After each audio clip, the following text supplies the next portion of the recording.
Hey everyone. This time we read Video Fever by Charles Beamer. So this was a weird one to read, actually. It's all about the moral panic of the arcades in the 1980s.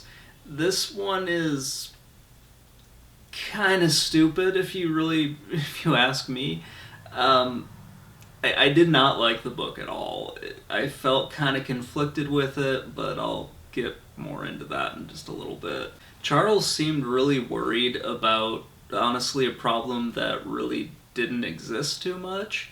It was all about how video games were corrupting the youth and how it was turning kids into delinquents. It was really weird. He brings up a lot of interesting things, and some of them make sense, some of them I really question if they really happened. While he tries to present kind of like a neutral tone to it, and he does for most of this book, once he gets into where, like a psychiatrist is needed to talk about, he just immediately dismisses them. To give you a little background, Charles is a pastor, and he falls very heavily on kind of like the religious right, or at least at this time the emerging religious right. So instead of looking for like psychiatric solutions, which I should also point out, this book was written in 1982, so they didn't really think that that was a thing that mattered back then. He falls back more on like religious ones and disciplining your child instead of like talking to them and figuring out what's actually going on. He sort of falls back on the carrot and stick method. So I was a little torn on it. I kind of wanted to rip into this book more, but some of the things he brings up were genuine problems, and he occasionally gives solutions to them. But other times he presents things that just don't really make any sense to me.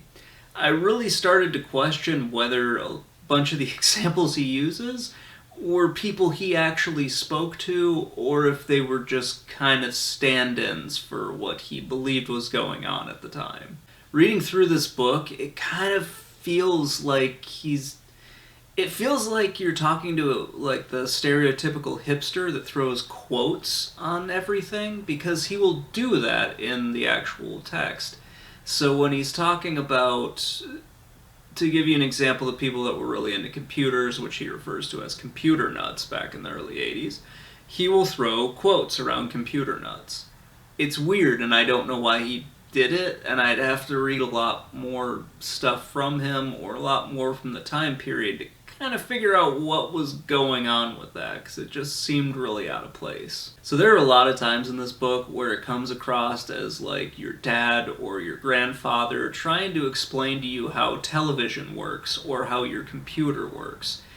It really comes across like he has no idea what he's talking about, but he's throwing out words that he's heard before, so it'll give off the impression that he knows what he's doing. The biggest thing I can point to is when he's talking about arcades and he's trying to figure out why kids play games.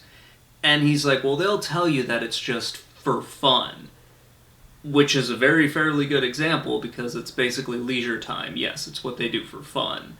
It's like reading a book or going to a movie or something like that. It's what they did for fun.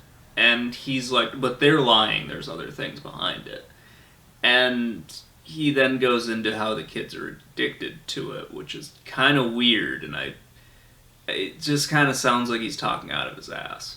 He then goes into some stuff about how video games are positive, but he leans heavily on the computer side, which makes a lot of sense. You want to focus on how computers are going to be the future. He says that. He says they're going to be replacing a lot of the more, manufacturing jobs, that sort of thing. So he's right on that part, but then he talks about how they're too complicated and how people like him wouldn't understand them, and he uses an example he just kind of tosses in. I think it's basic code, but I could be wrong on that because I'm not really up on what like assembly and basic code looked like back in the 1980s, but he just throws like a block of that in there to be like, see, nobody can understand this. I was also getting the impression that he had never actually stepped into an arcade and never really played an arcade game from the way that he talked about them. it was just very odd. You would have thought that if you're writing a book about arcades, you would at least go to one. Well, he might have, it just doesn't come across that he really ever did that. Especially the way he's talking about the games and just kind of explaining them in a very weird way. Like, it. I got the impression that he thought you could beat some of these games, which is not a thing. You're just competing for high score. So he does have 2 chapters on solutions, like what parents can do if they think their kids are addicted to video games. And they're both kind of the same. Like, in the first one, which is the much longer part, he really dismisses actually talking to your child and figuring out what the goddamn problem is, and more on disciplining them, which might work, but that's putting a lot more of the emphasis on really the kids and other people, and there might be some other underlying issues with it, and he doesn't seem to want to figure out what those are. And this is the point where he starts to give a quote from a psychiatrist and just cuts him off and says, forget that.